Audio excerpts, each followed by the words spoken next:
In the small coastal town of Dryden, Maine, Officer Sarah Kinney was nearing the end of her overnight shift in January 2008. At 4:17 a.m., dispatch radioed a call that would haunt her for years to come. An elderly woman on Maple Street had phoned 911, reporting strange noises outside her home and a man's voice calling her name. The temperature hovered just below freezing as Officer Kinney pulled up to the modest colonial home belonging to 78-year-old Eleanor Walsh, a retired schoolteacher who had lived alone since her husband's passing 3 years prior. The neighborhood was silent, the kind of heavy quiet that only exists in the pre-dawn hours of winter. No street lamps illuminated this more remote part of town, and Officer Kinney's flashlight cut through the darkness as she approached the front door. Ms. Walsh, still in her nightgown, with a robe hastily thrown over it, appeared pale and shaken. "He knew my name," she whispered. "He was calling Eleanor over and over, and then he tried the back door." Officer Kinney conducted a thorough check of the property, finding nothing immediately suspicious, except for a single set of footprints in a patch of frost behind the house. They led from the back door to the edge of the woods that bordered the property, then disappeared. There were no signs of attempted forced entry, though Ms. Walsh insisted she had heard someone trying the doorknob.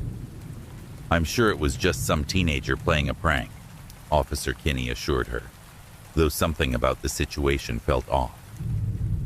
Why would someone target an elderly woman's home in the middle of the night? And how would they know her name? Officer Kinney filed the report as a potential prowler and increased patrols in the area for the next few nights.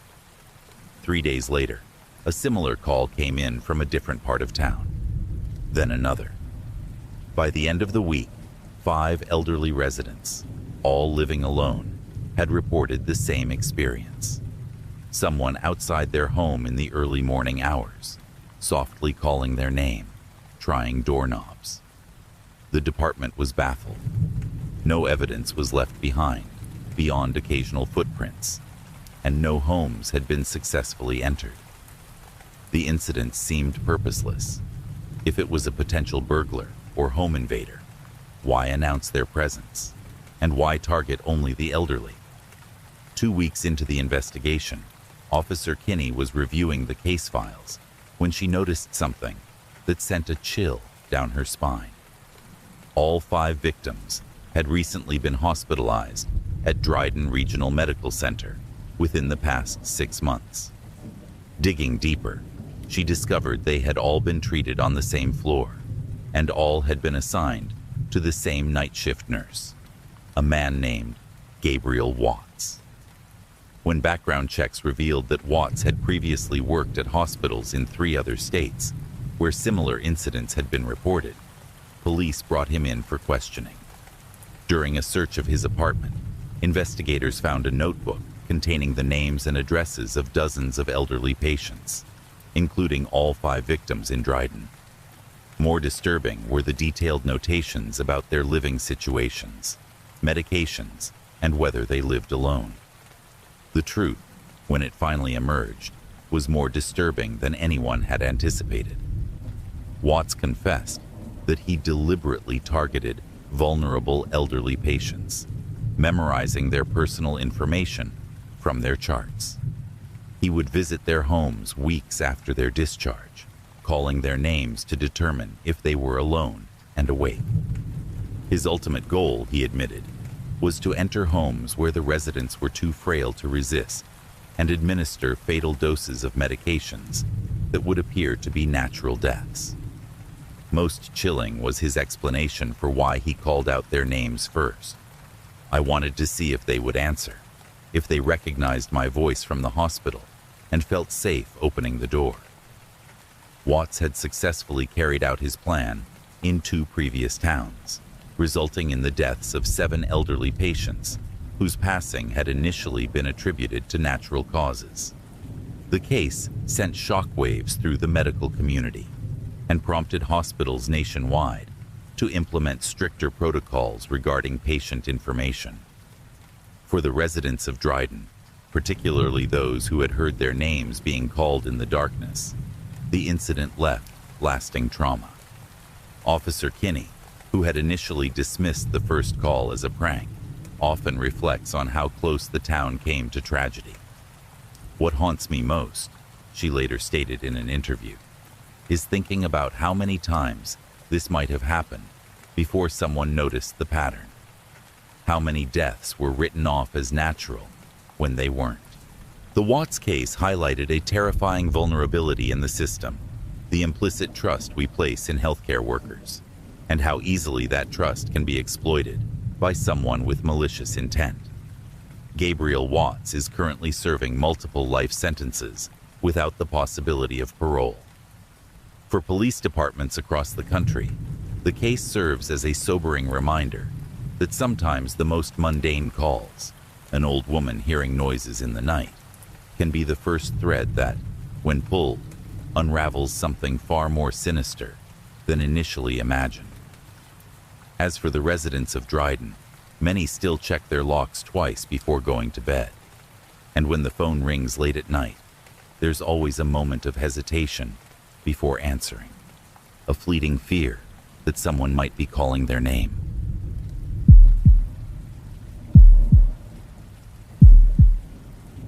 On the evening of December 7, 2003, Deputy James Forrester was patrolling a desolate stretch of Highway 41 in rural Georgia when he noticed a vehicle stopped on the shoulder with its hazard lights blinking.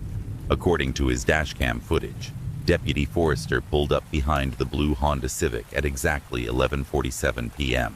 and radioed dispatch to report that he was stopping to assist a motorist. As standard procedure dictated, he called in the license plate number before exiting his patrol car. The dashcam recorded Deputy Forrester approaching the vehicle, his flashlight beam bouncing as he walked. The car appeared to be empty, though the engine was still running. The driver's side door was ajar, but there was no sign of the driver. Forrester circled the vehicle, checking the surrounding area with his flashlight. The video shows him speaking into his radio, informing dispatch that the vehicle was abandoned, but still running. When asked if he needed backup, Forrester declined, stating he would check the immediate area and then arrange for the vehicle to be towed.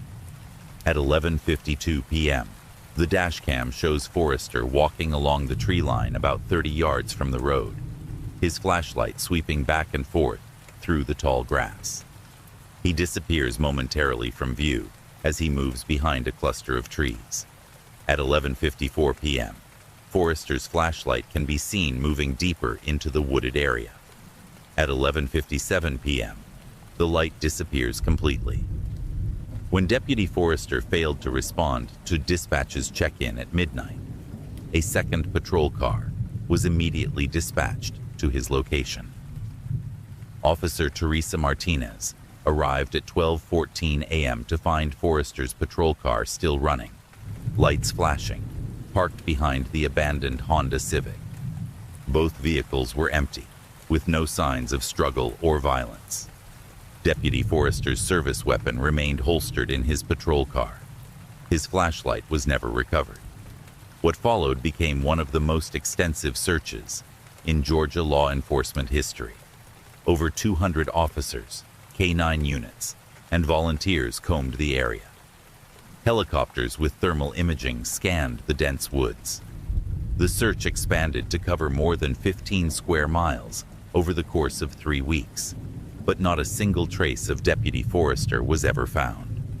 The investigation into the abandoned Honda Civic revealed an equally disturbing mystery.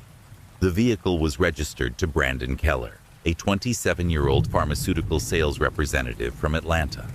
Keller had been reported missing by his employer 3 days earlier, when he failed to show up for an important client meeting. His cell phone, wallet, and laptop were found inside the car. The gas tank was nearly full, and there were no mechanical issues that would explain why the car had been stopped on the highway. Forensic examination found no evidence of foul play inside the vehicle. The most perplexing aspect of the case emerged when investigators analyzed Keller's GPS navigation system. The system showed that Keller had programmed a destination that didn't exist, coordinates that would have placed him in the middle of the Atlantic Ocean. Even stranger, his route had taken him more than 90 miles out of his way from his last known appointment. As the investigation continued, detectives discovered that 4 other missing persons cases had been reported along the same 30-mile stretch of Highway 41 over the previous decade. In each case, an abandoned vehicle was found with the driver missing. None of the missing persons were ever located, and in each instance, the vehicles showed no signs of mechanical failure or struggle. The case took an even more bizarre turn when investigators discovered that Department of Transportation records showed no maintenance or construction work had been performed on that section of Highway 41 for over 15 years, despite the road surface being in pristine condition. Local residents reported seeing unmarked vehicles with government plates inspecting the area at odd hours in the weeks before Forrester's disappearance. 6 months into the investigation, an anonymous source from within the Georgia Bureau of Investigation leaked information suggesting that the stretch of Highway 41 had been under surveillance by a specialized federal task force investigating an unusual pattern of disappearances dating back to the 1970s. The source claimed that the task force had been monitoring electromagnetic anomalies in the area that occurred in approximately 7-year cycles. The FBI officially took over the case in June 2004, classifying many of the findings. What little information has been released through Freedom of Information Act requests is heavily redacted. A federal spokesperson would only state that the investigation into Deputy Forrester's disappearance remains open but inactive, a bureaucratic term that essentially means the case has gone cold, with no active leads being pursued. The most chilling evidence emerged 3 years after Forrester vanished. A routine audit of emergency dispatch recordings discovered something that had been missed in the original investigation. In the final radio transmission from Deputy Forrester, barely audible and initially dismissed as static, audio enhancement revealed what sounds like Forrester saying, "There's someone walking back from the trees. They don't... Wait. That's not possible." The transmission ends abruptly. Brandon Keller's family eventually hired private investigator Malcolm Reynolds, a former FBI agent who had worked on similar cases. Reynolds spent 2 years investigating the disappearances and eventually published his findings in a controversial report that was largely dismissed by mainstream law enforcement. Reynolds concluded that the stretch of Highway 41 where these incidents occurred sits atop what he termed a thin spot, an area where, under specific atmospheric and electromagnetic conditions, the boundary between our reality and another becomes permeable. Reynolds's report was ridiculed by the scientific community, but his exhaustive documentation of similar cases across the country has developed a cult following among those interested in unexplained phenomena. He identified 43 locations across the United States with similar patterns of disappearances, all sharing common elements: abandoned vehicles with engines running, missing persons who vanish without taking any belongings, and a complete absence of physical evidence. The Georgia State Patrol no longer allows officers to patrol that section of Highway 41 alone. After 3 more disappearances occurred in 2010, all civilians whose cars were found abandoned along the same stretch. The state installed cameras every quarter-mile along the road. Since the installation of the cameras, no further disappearances have been reported.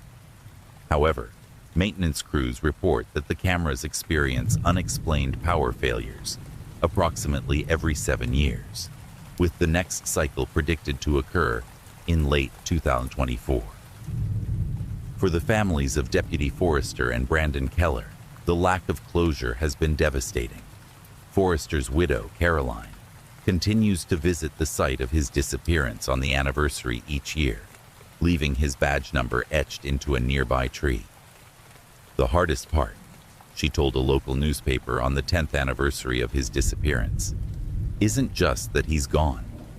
It's that we don't know if he's dead or alive, if he suffered, or if he might somehow still come back. The case remains one of the most puzzling in American law enforcement history. Some officers in the Georgia State Patrol refuse assignments that would take them along that stretch of highway after dark. Local residents report that during certain times of the year, particularly in early December, electronics malfunction along the road, and GPS systems show vehicles in locations miles from their actual position. For police departments nationwide, the case serves as a sobering reminder of the unknown dangers officers may face, dangers that go beyond the expected risks of the job. As one senior officer at the Georgia State Patrol Training Academy now tells new recruits, not every threat you'll face wears a human face, and not every danger can be stopped with a service weapon.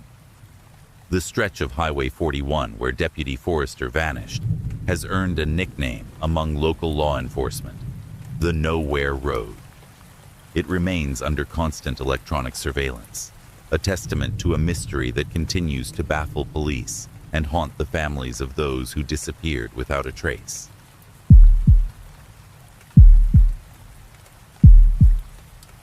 In the spring of 1984, the residents of Huntington, a mid-sized town in southern Illinois, held their local police force in high regard. Crime rates were low, and officers maintained a visible presence in the community. So when Officer Thomas Warren joined the force that April, he was welcomed with the same respect accorded to all who wore the badge. Tall, well-spoken, and with an impressive background in law enforcement, Warren quickly established himself as a dedicated officer. His colleagues noted his exceptional knowledge of police procedures and his ability to handle difficult situations with a calm authority that inspired confidence. Within weeks of his arrival, Warren volunteered for night patrol in the affluent Ridgewood neighborhood, an area that had experienced a series of unsolved break-ins over the previous months. The department was grateful for his initiative, particularly since the understaffed force had been struggling to provide adequate coverage. Warren's familiarity with investigative techniques impressed his superiors, who soon allowed him to take primary responsibility for the Ridgewood Patrol. The break-ins stopped almost immediately after Warren began his patrol, earning him commendations from the police chief and gratitude from Ridgewood residents. Warren became something of a local celebrity, featured in the town newspaper, and invited to speak at community events about home security. He used these platforms to suggest that residents install specific security systems, recommending a company called Safeguard Solutions, which he claimed had been effective in other communities where he had served. 3 months into his tenure, Warren arrested a young man named Michael Carlisle for a reported burglary in Ridgewood. The arrest was based on Warren's testimony that he had witnessed Carlisle fleeing from a home with stolen items. When Carlisle vehemently denied the accusations, insisting he had been at his girlfriend's house across town, few believed him. Warren's detailed report and confident courtroom testimony were compelling, and Carlisle was held without bail, pending trial. The case might have proceeded routinely to its conclusion had it not been for Detective Sandra Reeves, a veteran officer who had been on medical leave when Warren joined the force. Upon her return, something about Warren's rapid rise and the convenient resolution of the Ridgewood break-ins triggered her professional suspicion. While reviewing Warren's arrest records, Detective Reeves noticed inconsistencies in his paperwork, minor discrepancies in times and locations that might easily be dismissed as clerical errors. But Reeves, known for her methodical attention to detail, began to dig deeper. She requested verification of Warren's credentials from the police departments, where he claimed to have previously served. What she discovered sent shockwaves through the Huntington Police Department. No record existed of a Thomas Warren having served in any of the departments listed on his application. His police academy certification number belonged to an officer who had died 3 years earlier. His entire law enforcement background was a fabrication, constructed with remarkable attention to detail, but entirely fictional. Reeves took her findings to the police chief, who initially resisted the implications.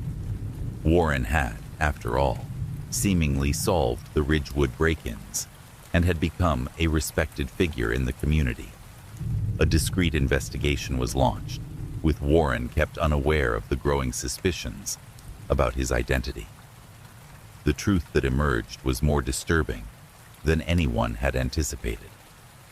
Thomas Warren was actually David Russell Pierce, a former security system salesman with a record of fraud in 3 states. Pierce had never served as a police officer anywhere. He had, however, dated a police dispatcher in Missouri who had unwittingly given him access to police manuals, procedure guidelines, and the institutional knowledge that made his impersonation convincing. More alarming still was what investigators found when they executed a search warrant on Pierce's apartment.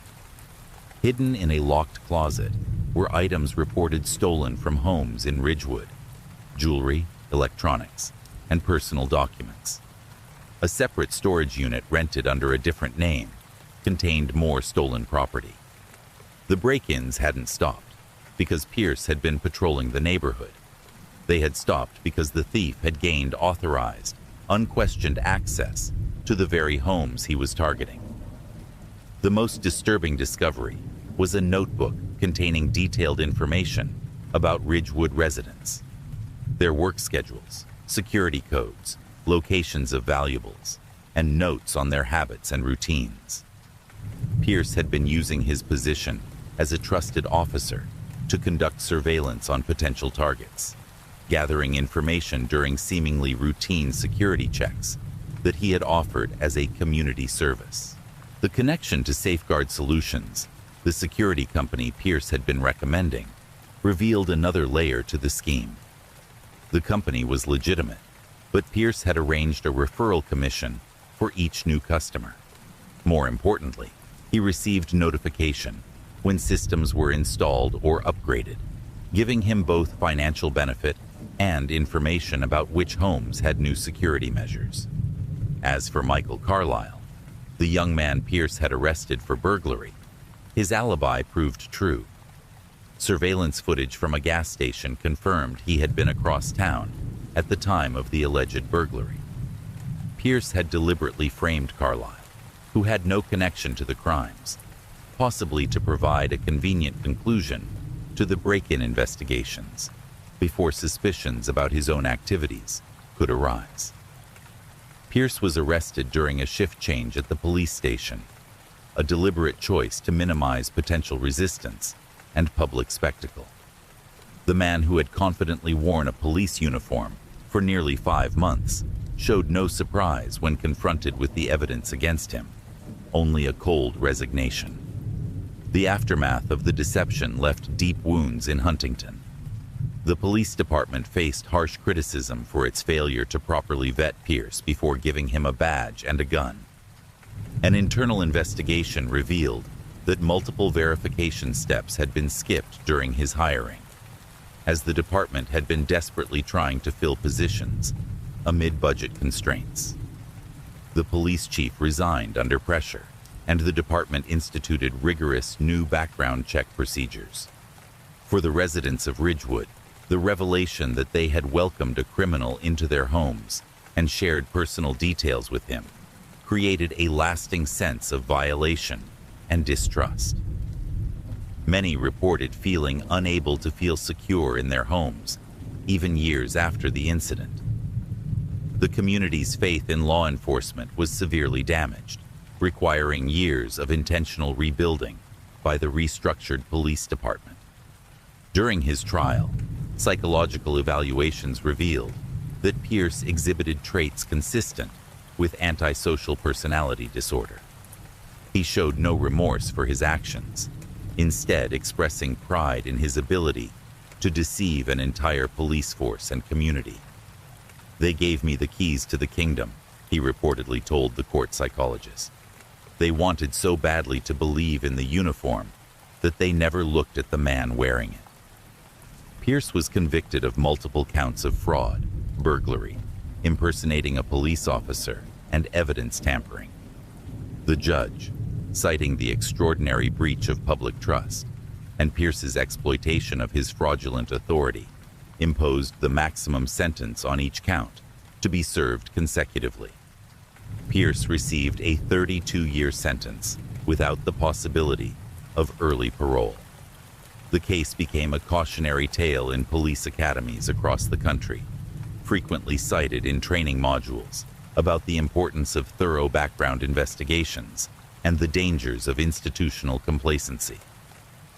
Security experts began studying what they called the Pierce method, gaining trust through false authority to bypass both physical and psychological security barriers.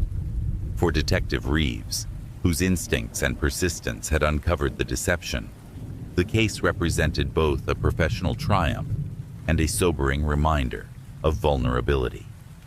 "What disturbs me most," she later wrote in a law enforcement journal, "is not just that Pierce infiltrated our department, but how effectively he exploited the trust we work so hard to build with our communities.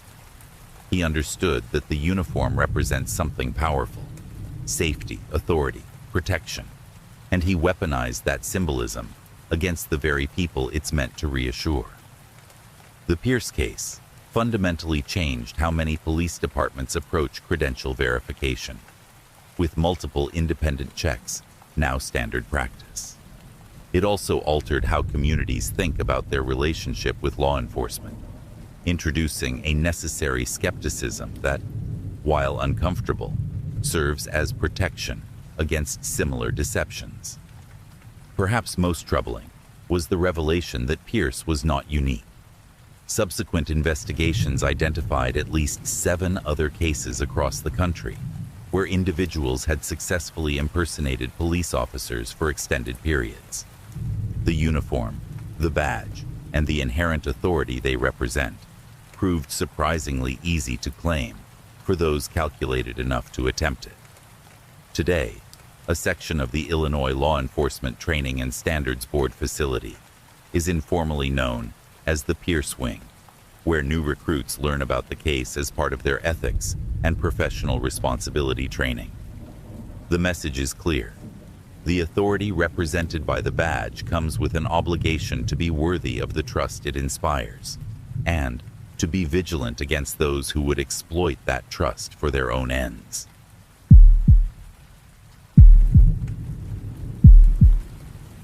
In Antelope County, Nebraska, Sheriff Gerald Keller was the embodiment of small-town law enforcement. Elected in 1997, the broad-shouldered former military man was seen as a pillar of the community, a tough but fair officer who kept the peace in this rural stretch of America's heartland. Residents often remarked on how crime rates had dropped since he took office, and his department ran with military-like efficiency. For nearly 7 years, Sheriff Keller maintained a reputation as the county's most respected public servant. What no one suspected was that Keller himself was behind the most disturbing crimes that occurred in Antelope County during his tenure. The discovery of this truth would shake the community to its very foundations and expose a reality more terrifying than anything they could have imagined. The unraveling began in October 2004, when FBI Special Agent Lisa Harmon arrived in town, ostensibly to investigate a series of interstate drug shipments. Her presence raised eyebrows. The county hadn't seen federal agents in years, but Keller welcomed her publicly, pledging his department's full cooperation.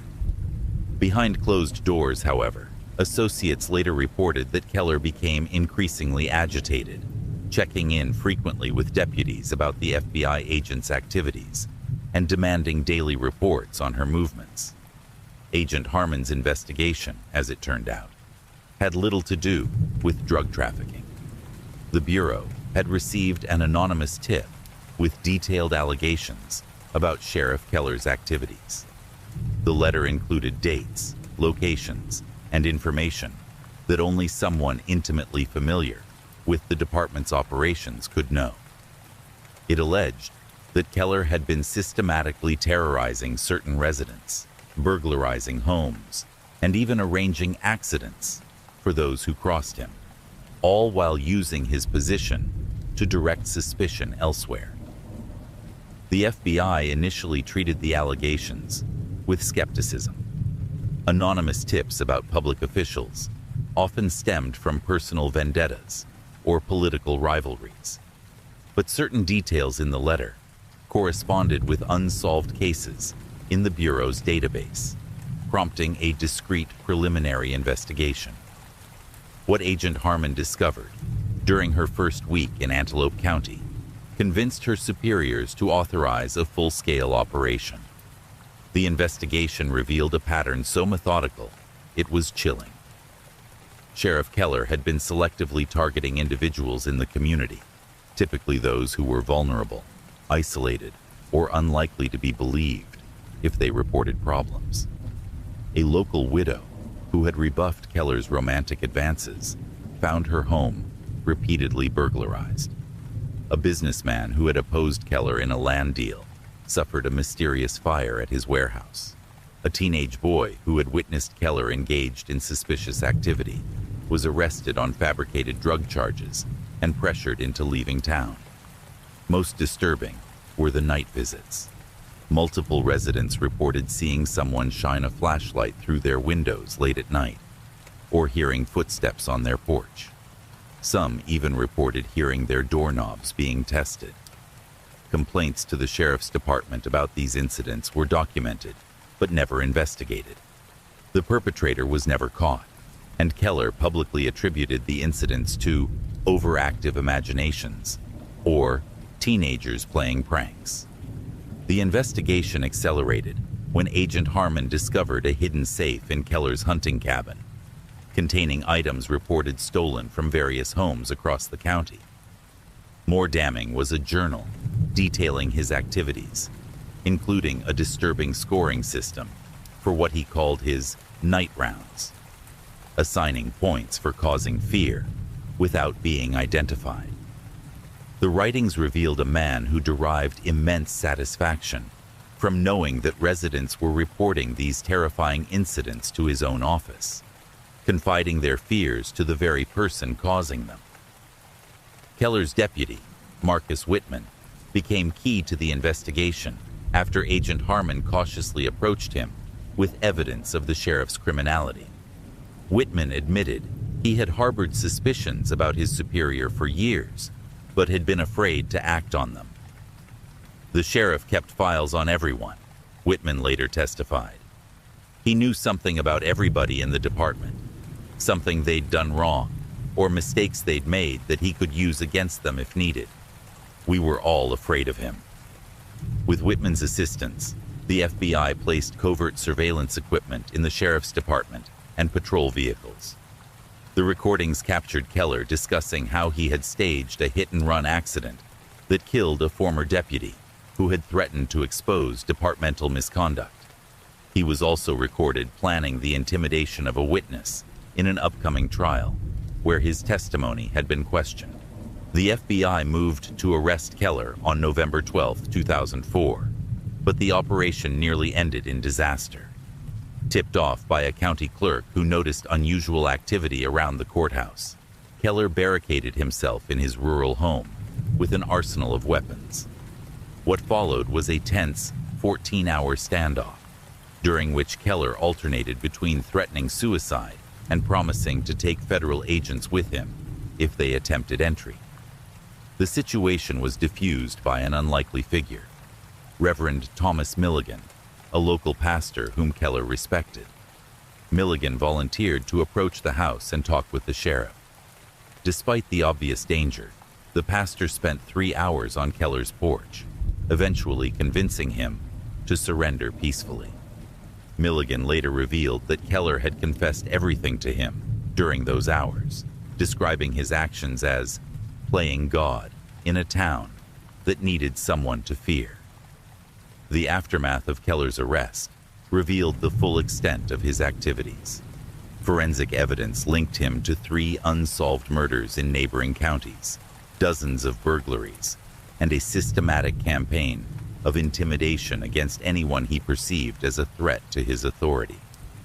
His home contained disguises, lock-picking tools, and detailed maps of the county, with certain properties marked for what he called special attention.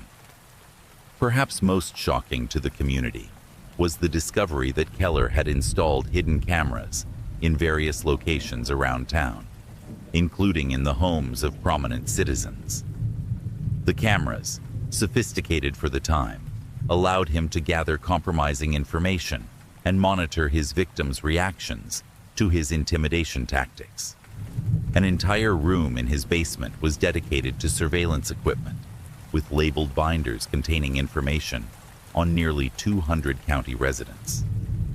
The psychological evaluation, conducted after Keller's arrest, described him as a textbook case of malignant narcissism, combined with sadistic personality traits. The psychologist noted that Keller's military and law enforcement background had given him the skills to execute his crimes methodically, while his position as sheriff provided the perfect cover and access. He created an atmosphere of fear and then positioned himself as the protector, the report stated. It gave him a sense of power that became addictive. During his trial, which was moved to Lincoln due to the impossibility of finding an impartial jury in Antelope County, residents testified about years of unexplained incidents that had been dismissed or minimally investigated by Keller's department. A pattern emerged of strategic intimidation, just enough to cause fear, but not enough to trigger outside investigation. Keller had effectively terrorized his own community while maintaining the facade of the dedicated public servant working to address their concerns. Marjorie Halstead, a 72-year-old widow who lived alone on the outskirts of town, provided some of the most compelling testimony. For 3 years, someone would come to my house at night, about once a month, she told the court. They'd rattle my windows or tap on the glass, sometimes just stand outside where I could see a shadow. Every time, I called the sheriff's office, and every time, Sheriff Keller himself would come out, so concerned and kind. He even installed extra locks on my doors, free of charge, he said. Finding out it was him all along, I haven't slept through the night since. The trial lasted 6 weeks, with Keller maintaining his innocence despite overwhelming evidence. The jury deliberated for just 4 hours before finding him guilty on all counts, including 3 charges of first-degree murder. The judge, citing the extraordinary abuse of public trust, sentenced Keller to 3 consecutive life terms without the possibility of parole. The case received national attention, prompting a Department of Justice review of rural law enforcement oversight. The review identified what it called islands of power, small jurisdictions where a single individual could exercise nearly complete control with minimal outside scrutiny. New guidelines were established for periodic external audits of rural sheriff's departments, and resources were allocated for better training on recognizing and reporting abuse of power. For the residents of Antelope County, the wounds have been slow to heal. Many reported that their sense of safety was permanently damaged. Others expressed guilt over not recognizing the danger in their midst. Deputy Whitman, who became interim sheriff after Keller's arrest, spoke for many when he said, "We trusted him because we're taught from childhood to trust the badge. He didn't just break the law, He broke something fundamental in how we see the world. The anonymous tipster who initiated the investigation was eventually identified as Keller's ex-wife, Linda, who had moved to another state after their divorce. She had noticed increasingly disturbing behavior before leaving him, but had been afraid to come forward while living in the county. He told me once that a sheriff was like God in a small town, she testified. He said no one would ever believe anything bad about him as long as he was wearing the badge. The terrible thing is, for a long time, he was right. Today, the Keller case is studied at the FBI Academy as an example of how positions of authority can be weaponized against the very communities they are meant to protect. It stands as a sobering reminder that sometimes the most dangerous predators are those who have been entrusted with protecting us from danger, a violation of trust so fundamental that it changes how communities view authority for generations. In Antelope County, residents still talk about the Keller years in hushed tones.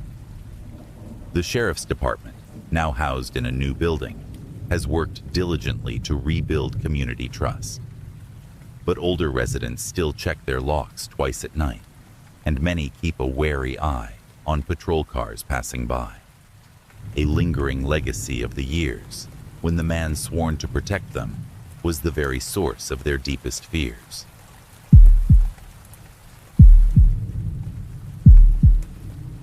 On January 17, 1992, Iowa State Trooper Robert Clausen was conducting a routine patrol along Interstate 80 during one of the worst blizzards to hit the Midwest in decades. Visibility was near zero, and temperatures had plummeted to minus 20 degrees Fahrenheit. Most motorists had heeded weather advisories to stay off the roads, but Trooper Clausen remained on duty, searching for stranded drivers who might need assistance in the life-threatening conditions. At approximately 2:15 a.m., Clausen radioed dispatch to report that he had spotted a vehicle partially buried in a snowdrift near mile marker 239, about 30 miles east of Des Moines. He described it as a dark-colored sedan with out-of-state plates, possibly abandoned. Following protocol for the severe weather conditions, he requested that his location be logged and confirmed he would investigate the vehicle for any occupants who might be at risk of hypothermia. What Trooper Clausen discovered inside that snow-covered car would launch a multi-state investigation that continues to haunt law enforcement officers across the Midwest to this day. When Clausen approached the vehicle, later identified as a 1989 Ford Taurus registered in Minnesota, he initially thought it was empty. The car was unlocked, and using his flashlight, he conducted a quick search for any sign of the driver. The back seat was empty except for a small suitcase. But when he opened the trunk, Clausen found the frozen body of a man in his late 30s, bound with duct tape and showing signs of torture. The victim's eyes were open, and his expression, as Clausen would later describe in his report, was fixed in a state of terror, unlike anything I've witnessed in 15 years of law enforcement. Despite the dangerous weather conditions, Clausen immediately secured the area as a crime scene and called for backup. It took nearly 3 hours for forensic specialists to reach the location, during which time Clausen remained with the vehicle, enduring the brutal cold to preserve evidence that might otherwise have been lost to the storm. The victim was eventually identified as Richard Meyer, a pharmaceutical sales representative from Minneapolis, who had been reported missing 4 days earlier when he failed to return from a business trip to Omaha. Autopsy results revealed that Meyer had not frozen to death. He had been tortured systematically over a period of approximately 48 hours before being strangled. What puzzled investigators was that despite the extensive torture, the perpetrator had taken unusual care with the body afterward, dressing it in clean clothes and arranging it in a specific position in the trunk. The case might have remained one of many unsolved murders, were it not for a similar discovery made just 2 weeks later. On February 2nd, Wisconsin State Patrol officer Danielle Weber found another abandoned vehicle during a snowstorm, this one along I-94 near Eau Claire. Inside the trunk was the body of Thomas Kraft, a 42-year-old insurance adjuster from Chicago, killed in an identical manner to Meyer. Again, the victim had been tortured, strangled, carefully redressed, and arranged in the trunk of his own vehicle. A pattern began to emerge when a third victim was discovered under nearly identical circumstances on February 24th near Lansing, Michigan. The victim, 39-year-old Douglas Freeman, was a real estate developer from Detroit. Like the others, he had been tortured extensively before being strangled, then carefully positioned in the trunk of his car, which was abandoned during a severe winter storm. The FBI established a task force, codenamed Snowman, to investigate what they now believed was the work of a serial killer, targeting professional men traveling alone during winter storms. The Behavioral Analysis Unit developed a profile suggesting the perpetrator was likely a white male in his 30s or 40s, possibly with military or law enforcement training, given the methodical nature of the crimes and knowledge of evidence handling procedures. The investigation took an unexpected turn in March 1992, when Detective Michael Harrington from the Minneapolis Police Department identified similarities between the interstate killings and a series of unsolved murders in the Minneapolis-St. Paul area, dating back to 1989. In each of those cases, the victims had been found in their vehicles after snowstorms, though those bodies had been placed in the driver's seats rather than the trunks. More importantly, Detective Harrington had compiled evidence suggesting a possible suspect, former Minneapolis police officer Nathan Blackwood. Blackwood had been forced to resign from the department in 1988, following allegations of excessive force and disturbing behavior during arrests. According to departmental records, Blackwood had been particularly fixated on motorists he pulled over during snowstorms, often detaining them for hours with questionable justification. After his dismissal, he had worked briefly as a security guard before dropping out of sight. An intensive search for Blackwood began, complicated by his knowledge of police procedures and the discovery that he had created several false identities. The breakthrough came from an unexpected source, a routine traffic stop in southern Illinois on April 7, 1992. State Trooper Leonard Martin had pulled over a driver for a broken taillight. When the driver presented identification as James Reynolds, Trooper Martin noticed inconsistencies in the man's story about where he was traveling from. A subsequent search of the vehicle revealed duct tape, a police scanner, and detailed weather forecasts for the Midwest region. The driver was detained and later identified through fingerprints as Nathan Blackwood. When investigators searched his apartment in Carbondale, Illinois, they discovered a trove of evidence connecting him to the murders, including personal items belonging to each of the victims and a journal detailing his methods and motivations. The journal revealed a disturbing evolution in Blackwood's thinking, as he described his growing resentment toward men who think they're important, and his belief that he was delivering a form of justice by targeting them during storms, when, as he wrote, nature strips away all privilege. Most chilling was Blackwood's description of how he selected and approached his victims. He would monitor weather forecasts for major storm systems, then position himself along interstate highways wearing a counterfeit police uniform. He would identify traveling businessmen at rest stops or gas stations, then follow them until weather conditions deteriorated. Presenting himself as a state trooper concerned for their safety, he would convince them to pull over, offering assistance or escort services. Once he had isolated his victims, Blackwood would overpower them, typically using a stun gun he had acquired during his security work.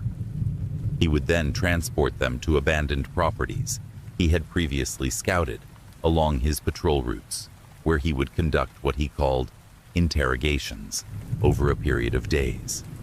The journal indicated that these torture sessions were designed to make his victims confess their sins and acknowledge their true worthlessness before he finally killed them. The methodical placement of the bodies was explained in Blackwood's writings as a form of final judgment. He viewed the frozen vehicles as caskets of their own making, symbolic of the lives his victims had led.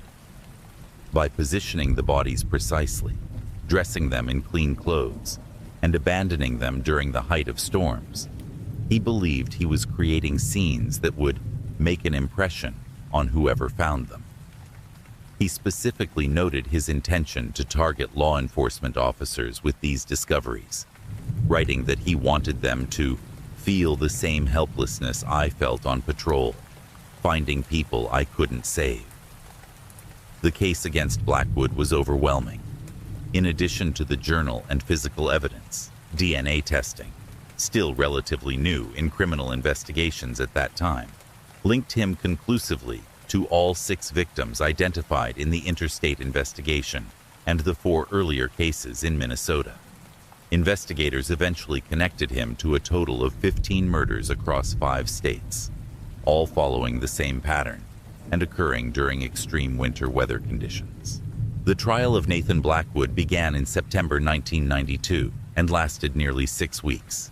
Prosecutors presented over 200 pieces of evidence and called 78 witnesses, including Trooper Clausen, who provided powerful testimony about discovering the first victim. Blackwood's defense team attempted to argue insanity, presenting evidence of childhood trauma and psychological evaluations suggesting severe personality disorders. However, the methodical nature of the crimes, Blackwood's efforts to evade capture, and his detailed journal all pointed to a calculated killer who understood the criminality of his actions. On November 12, 1992, the jury found Blackwood guilty on all counts. He was sentenced to 15 consecutive life terms without the possibility of parole. In his final statement to the court, Blackwood showed no remorse, instead addressing the law enforcement officers in the room directly. "You think you're protecting them," he said, gesturing toward the gallery, "but you're just finding their bodies.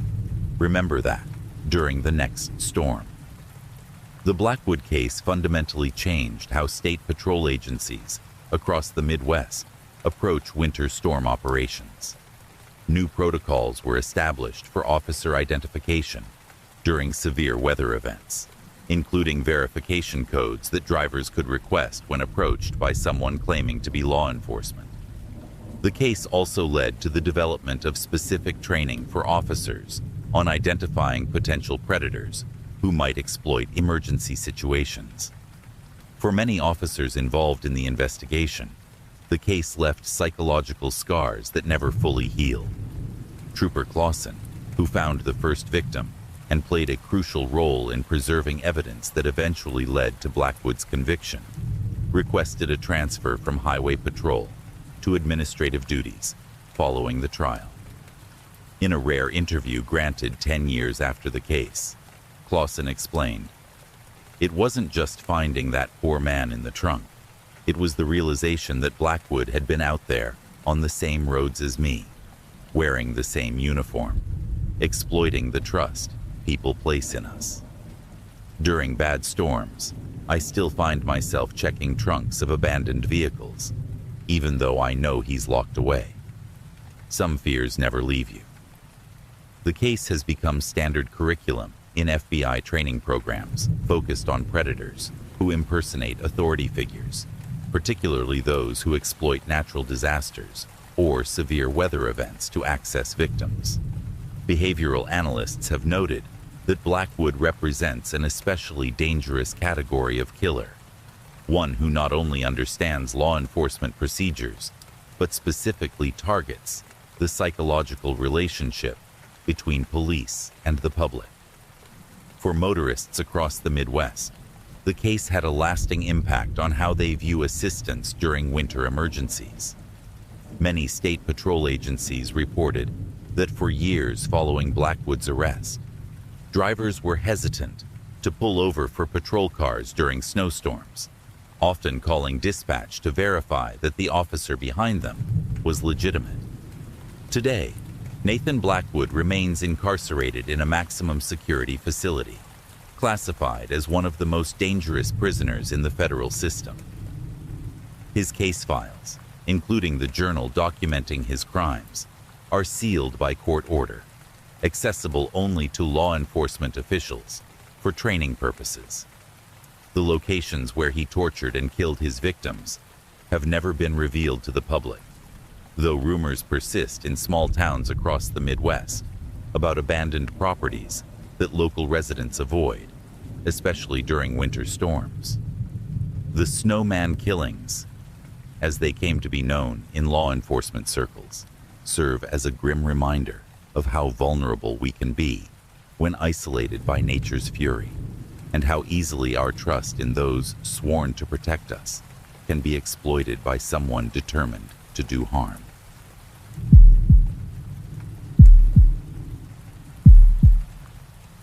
In October 2011, Officer James Merritt of the Crestwood Police Department in rural Pennsylvania entered the basement evidence room to retrieve a case file. The 32-year-old had been with the department for just 6 months, having transferred from Philadelphia, seeking a quieter environment to raise his young family. What he discovered that autumn morning would upend his career and expose a horrifying secret that had been carefully maintained within the department for nearly 2 decades. The Crestwood Police Department occupied a converted Victorian mansion that had once belonged to a prominent local family. The building retained many of its original architectural features, including an extensive basement with multiple rooms that served as storage for case files, evidence, and departmental records. The evidence room was accessible only with a specialized key card issued to authorized personnel, a security measure implemented 5 years earlier after concerns about evidence tampering in a high-profile local case. Merritt had been asked to retrieve files relating to a series of burglaries that had occurred in 2004, which bore similarities to recent break-ins in neighboring communities. Finding the relevant box involved navigating through the poorly lit storage area to a section containing older cases. As Merritt moved deeper into the room, he noticed an unusual draft coming from behind a metal shelving unit. Closer inspection revealed that the shelving concealed a door that had been painted over to match the surrounding wall. The door was secured with a padlock, not the department's standard electronic access system. Merritt, assuming it contained additional storage, reported the discovery to his supervisor, Lieutenant Mark Holloway. Holloway's reaction was immediate and concerning. He became visibly agitated and instructed Merritt to forget what he had seen, explaining curtly that the area contained sensitive materials from before your time and was restricted to senior officers only. Disturbed by Holloway's reaction, Merritt mentioned the incident to fellow officer Teresa Vasquez, a 10-year veteran of the department. Vasquez's response was equally troubling. She advised him to drop the matter entirely, adding cryptically, "There are things about this department you don't want to know. For your family's sake, just focus on your own cases." Over the following weeks, Merritt noticed subtle changes in how his colleagues interacted with him. Senior officers seemed to watch him more closely, and he was frequently assigned to patrol the most distant parts of their jurisdiction. His requests for backup often met with delays, and he found himself excluded from departmental meetings. The message was clear. He had stumbled upon something he wasn't meant to see. Unable to dismiss his growing concerns, Merritt began discreetly investigating the department's history. Public records revealed that between 1992 and 1998, Crestwood had experienced a series of unsolved disappearances. 7 individuals, all between the ages of 17 and 25, had vanished without explanation. The cases had been investigated under the direction of then-Chief Douglas Verner and his second-in-command, Robert Holloway, Lieutenant Holloway's father. What struck Merritt was how abruptly the investigations had been closed. In each case, official reports concluded that the missing persons had likely left town voluntarily. Yet interviews with family members indicated that none had shown signs of planning to leave, and all had left behind personal belongings, bank accounts, and in some cases, young children. Most troubling was the pattern of final sightings. In 5 of the 7 cases, the missing individuals had last been seen being questioned by Crestwood police officers. The disappearances had stopped completely in 1998, coinciding with a departmental restructuring following Chief Verner's unexpected retirement. Robert Holloway had been promoted to chief, serving until his own retirement in 2009, when leadership passed to the current chief, William Dalton, Werner's nephew by marriage. On November 14, 2011, Merritt made a decision that would place both his career and his safety at risk. Using his overnight shift and taking advantage of the minimal staffing, he accessed the evidence room with his regular key card. Once inside, he used a bolt cutter from the maintenance closet to remove the padlock from the hidden door. What Merritt discovered behind that door would later be described in his testimony as a museum of horror organized with bureaucratic precision. The small room contained 7 metal evidence boxes, each labeled with a name that corresponded to one of the missing persons from the 1990s. But these weren't standard evidence containers. Each held personal effects that should have been returned to families: jewelry, watches, driver's licenses, photographs. More disturbing were the carefully preserved clothing items showing evidence of violence: tears, blood stains, and in one case, bullet holes. A locked filing cabinet in the corner contained handwritten journals that appeared to be in multiple officers' handwriting, detailing interrogation sessions with each victim. The entries described how the individuals had been detained on fabricated charges and questioned about their knowledge of alleged departmental corruption. The journals documented escalating interrogation methods that eventually resulted in death. Whether intentional or accidental was unclear from the entries. The final pages for each victim detailed the disposal of remains in abandoned mine shafts throughout the county. Most incriminating were Polaroid photographs documenting each stage of the events, with officers, including younger versions of several current department members, clearly visible. Among them was Mark Holloway, then a junior officer working under his father's command. Recognizing the danger of his discovery, Merritt used his personal cell phone to photograph key evidence before carefully replacing the padlock. Rather than reporting to his direct superiors, he contacted the Pennsylvania State Police Bureau of Criminal Investigation, requesting an urgent meeting away from Crestwood. The state police, recognizing the seriousness of Merritt's claims, launched an undercover operation.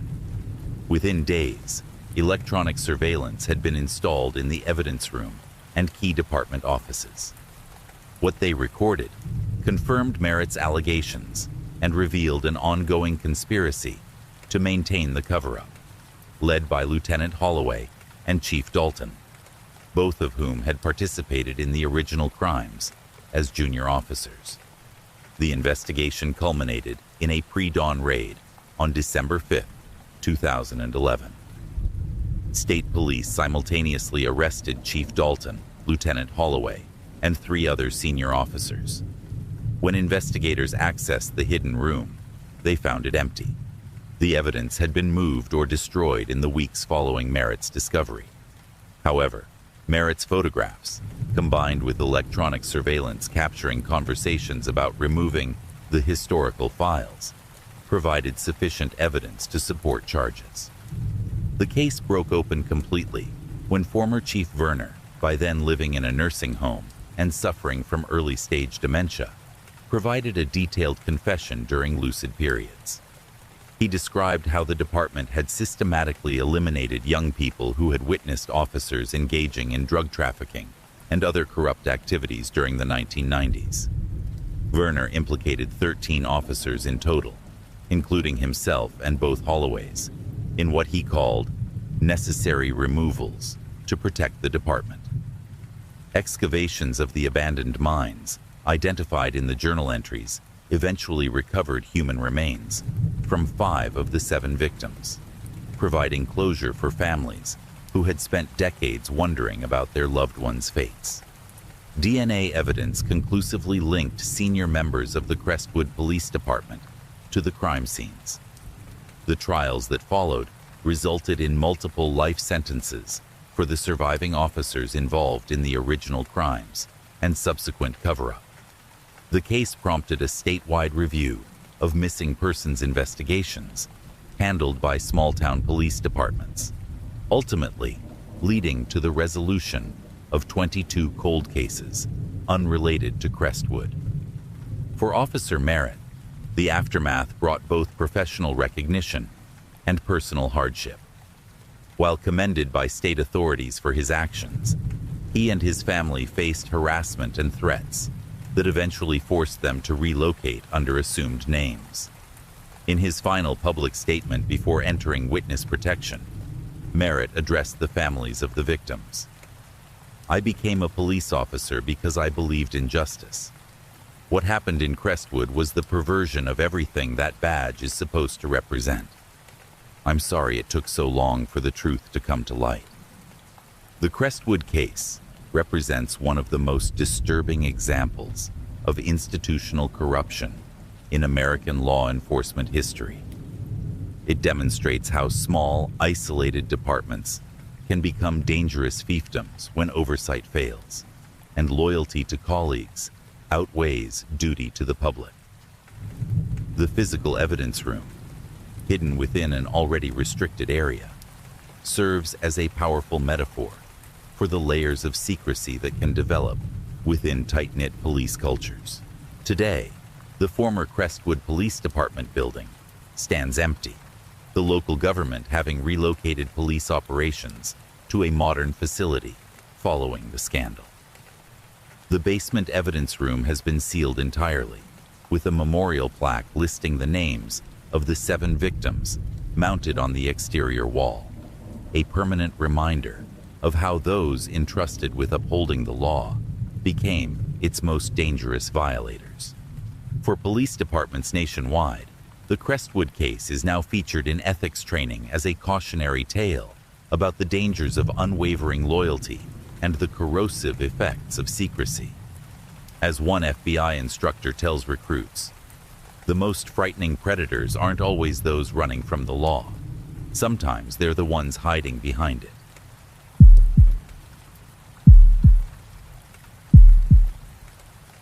In March 2007, the Portland Police Bureau in Oregon hired Elliot Marsh as their new forensic photographer. With 15 years of experience documenting crime scenes for the Seattle Police Department, Marsh arrived with impeccable credentials and recommendations. His portfolio demonstrated exceptional technical skill, particularly in capturing subtle details at homicide scenes that had proven crucial in numerous prosecutions. The department considered itself fortunate to have recruited such a talented specialist. Marsh was assigned a dedicated darkroom and office in the basement of the department's aging headquarters building. Though most police photography had transitioned to digital by this time, Marsh insisted on maintaining traditional film photography alongside newer methods, arguing that certain lighting conditions and environments still yielded superior results with film. The department accommodated this preference, viewing it as the reasonable request of a meticulous professional. Marsh quickly established himself as an invaluable asset to the department's homicide division. His photographs captured crime scenes with remarkable clarity, often revealing evidence that had been overlooked during initial examinations. Detective Sarah Linden, the department's senior homicide investigator, noted that Marsh possessed an almost uncanny ability to anticipate which angles and perspectives would yield the most valuable information. "He sees things differently," Linden remarked to colleagues. "It's like he knows where to look before anyone else does." For the first 6 months of Marsh's tenure, his contributions drew nothing but praise. However, in October 2007, a troubling pattern began to emerge. Detective Linden noticed that certain homicide cases, where Marsh had been the primary photographer, were yielding photographs with unexplainable anomalies. In several images, shadows appeared in locations that didn't correspond to any physical objects present at the scenes. More disturbing were instances where these shadows seemed to take recognizable forms, vague but discernible human silhouettes positioned near the victims. Initially, Linden dismissed these observations as pareidolia, the tendency for the human mind to perceive familiar patterns in random stimuli. The demanding nature of homicide investigation often led to stress and fatigue, which she knew could affect perception. Yet, as more cases accumulated with similar photographic anomalies, her scientific skepticism began to waver. The turning point came during the investigation of a particularly brutal murder in Portland's Pearl District. The victim, 42-year-old investment banker Martin Crowley, had been found in his luxury apartment with multiple stab wounds. Marsh photographed the scene extensively, and when Detective Linden reviewed the developed images, she found a series of photographs showing what appeared to be a shadowy figure standing in the corner of Crowley's bedroom, a figure that had not been visible to any of the officers or technicians present during the investigation. Most troubling was that across 3 sequential photographs, the shadow figure appeared to move slightly, changing position in a way that suggested deliberate movement rather than a trick of light or camera angle. When Linden questioned Marsh about these anomalies, he dismissed her concerns, suggesting they were likely artifacts from the development process or reflections from the apartment's many glass surfaces. Unsatisfied with this explanation, Linden began to investigate Marsh more thoroughly. She discovered that during his time in Seattle, at least 17 homicide cases he had photographed remained unsolved, a statistically unusual number given the department's overall clearance rate. In reviewing case files from Seattle, she found similar photographic anomalies that had been noted but never explained. In December 2007, Linden shared her concerns with Lieutenant Robert Chen, head of the Portland Bureau's Internal Affairs Division. Chen initiated a discreet investigation into Marsh's background and work history. What they uncovered sent shockwaves through the department. Before his career in law enforcement, Elliot Marsh had briefly studied at the Rhode Island School of Design, focusing on experimental photography. His thesis project had explored what he termed emotional residue in violent spaces, attempting to capture the psychological imprints left in locations where traumatic events had occurred. More concerning was the discovery that Marsh had been treated for psychiatric issues during this period, reporting persistent visual hallucinations that he believed represented spiritual presences attached to places of violence. The investigation also revealed discrepancies in Marsh's employment history. There was a 2-year gap between his time at RISD and his hiring by the Seattle Police Department, a period Marsh had claimed was spent traveling abroad. Financial records from this time showed regular payments to a psychiatric facility in upstate New York, specializing in dissociative disorders and persistent hallucinations. As the internal investigation progressed, Lieutenant Chen authorized a search of Marsh's darkroom during his day off. What they discovered transformed their administrative concerns into something far more sinister. Hidden beneath a false bottom in one of the storage cabinets, officers found a journal containing detailed entries about each homicide Marsh had photographed, both in Seattle and Portland. The writings described the shadow figures as witnesses, or sometimes participants, that only became visible through his camera lens. More disturbing were entries suggesting that Marsh believed he could communicate with these entities, which he described as those who linger at the threshold between life and death. He wrote about techniques he had developed to enhance their manifestation through chemical alterations to his photographic development process, modifications involving compounds that forensic analysts later identified as hallucinogenic substances. The most alarming discovery was a hidden compartment containing personal items that appeared to have been taken from various crime scenes: a woman's earring, a child's hair ribbon, a man's wedding ring, seemingly insignificant items, unlikely to be missed during evidence collection. Beside each item was a photograph showing its original position at the crime scene, with nearby shadow figures circled in red marker. Before the department could confront Marsh with their findings, he failed to report for work. Officers dispatched to his apartment found it empty, with evidence suggesting a hastily planned departure. A forensic examination of his home revealed a second darkroom containing photographs that would haunt the investigating officers for years to come. These images documented crime scenes Marsh had never been officially assigned to, both in Portland and in cities across the Pacific Northwest. In each photograph, the same types of shadow figures were visible, growing progressively more distinct over time. The final series showed shadows with increasingly human-like features, positioned in ways that suggested they were interacting with the scenes, rather than merely present within them. Most disturbing of all were photographs of crime scenes that the department couldn't immediately identify, locations and victims that didn't match any known cases in their jurisdiction. These images were arranged chronologically, with dates going back 5 years, before Marsh had joined either police department. The photographs showed remote locations, abandoned buildings, isolated forest clearings, vacant industrial spaces, all containing clear evidence of violence, but no identifiable victims. A nationwide alert was issued for Marsh's apprehension, and the FBI was brought in to help identify the unknown crime scenes.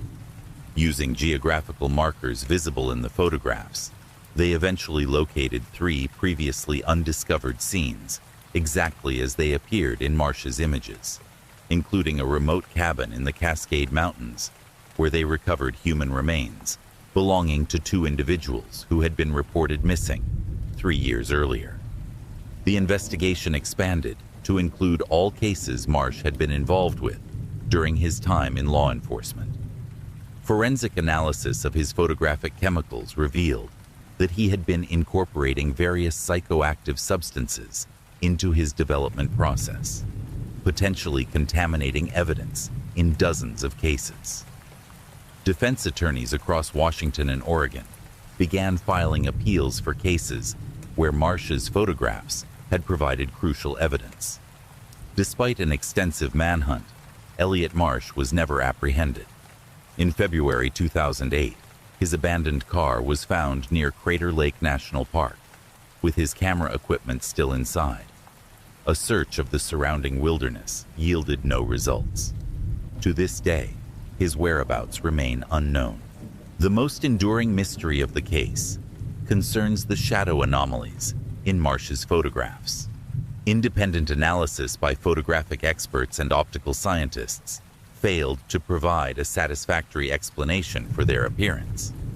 While some could be attributed to Marsh's chemical manipulations of the development process, others defied conventional explanation, particularly those that showed consistent positioning across multiple images taken from different angles. For the Portland Police Bureau, the case resulted in a complete overhaul of their hiring procedures and evidence handling protocols. The department now requires periodic psychological evaluations for all personnel with access to crime scenes, and a dual verification system for forensic photography ensures that no single individual has exclusive control over crime scene documentation. Detective Linden, whose persistence brought Marsh's activities to light, continues to serve in the homicide division. Colleagues note that she now insists on taking her own photographs at every crime scene, in addition to those captured by department photographers. When asked about this practice, she offers only a tight smile and the observation that sometimes the camera sees things we miss, for better or worse. The case has become a cautionary tale in law enforcement training, highlighting the potential dangers when individuals with certain psychological profiles are placed in positions that expose them repeatedly to violent death. It raises uncomfortable questions about the impact such exposure can have over time, even on those ostensibly trained to process it professionally. Perhaps most unsettling is the uncertainty about Marsh's ultimate motivations. Was he simply a disturbed individual whose psychological issues had manifested in increasingly dangerous ways? Or, as some of his journal entries suggested, did he genuinely believe he was documenting something that existed beyond normal perception? Shadows cast by events so violent, they left imprints detectable only through his specialized techniques. For the families of victims in the cases Marsh photographed, these questions offer little comfort. Many have requested that his images be removed from official files, uncomfortable with the thought that their loved ones' final moments might be preserved through a lens that captured more than it should have been able to see.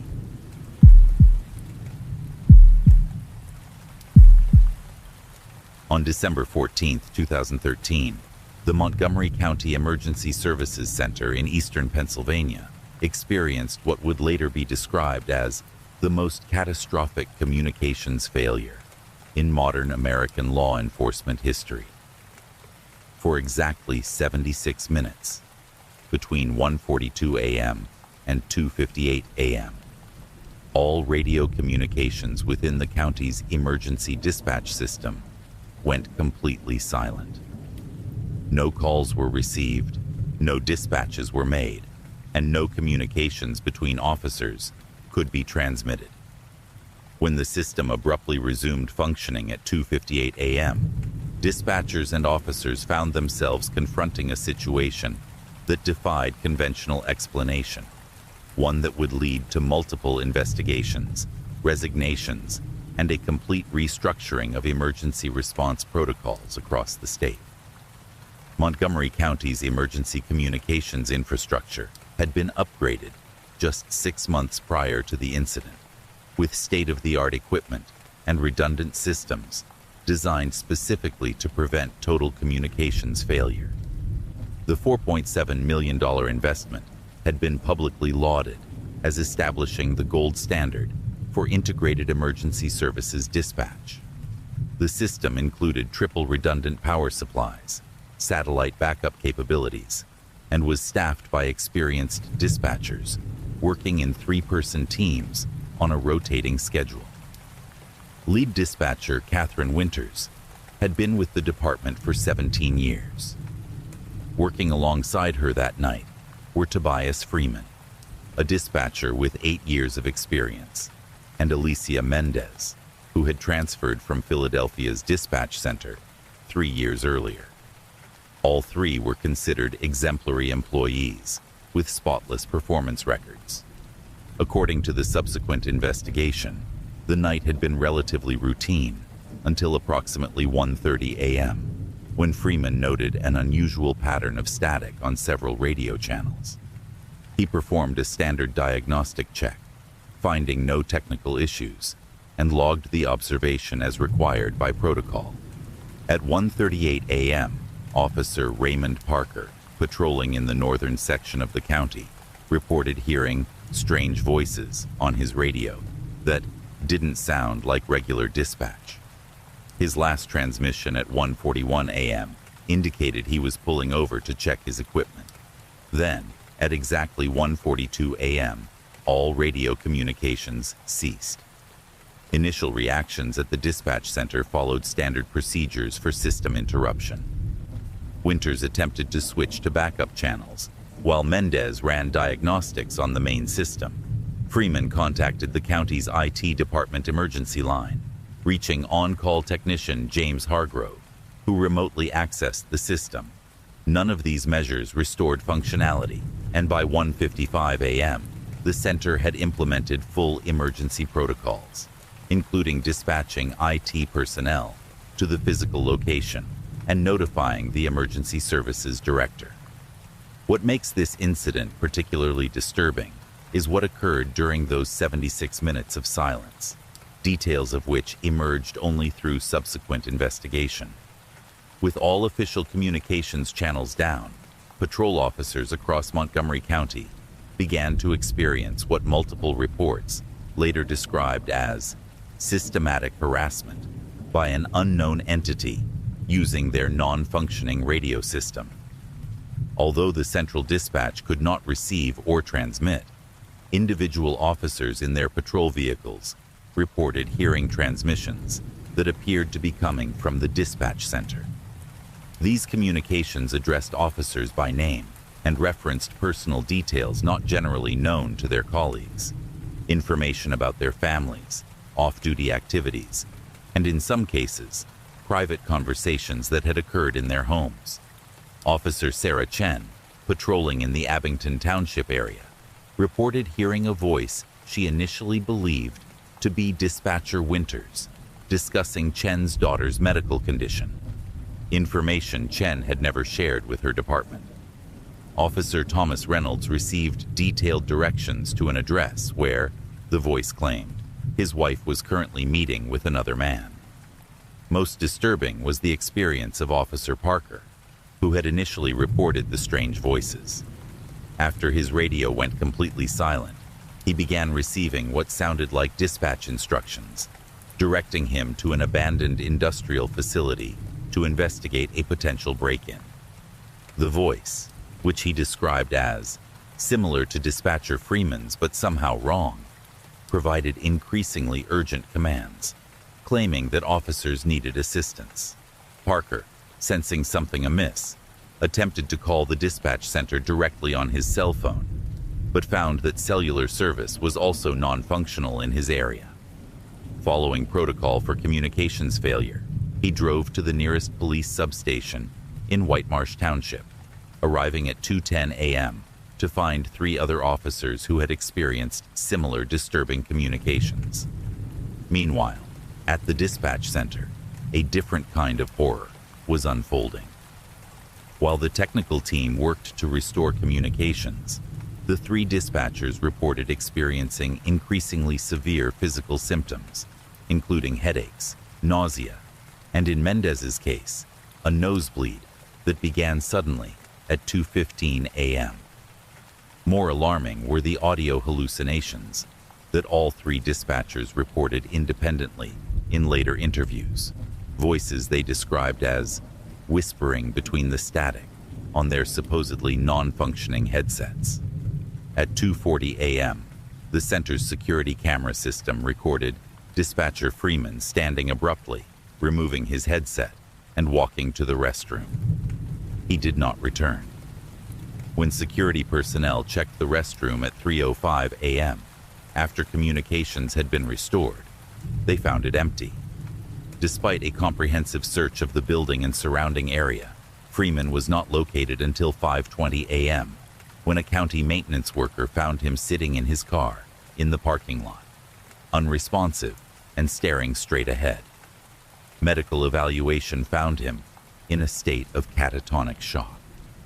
When he finally spoke, 3 days later, he claimed to have no memory of leaving his position or any events between approximately 2:30 a.m.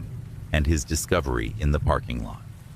Most inexplicable was the technical investigation of the communications failure itself.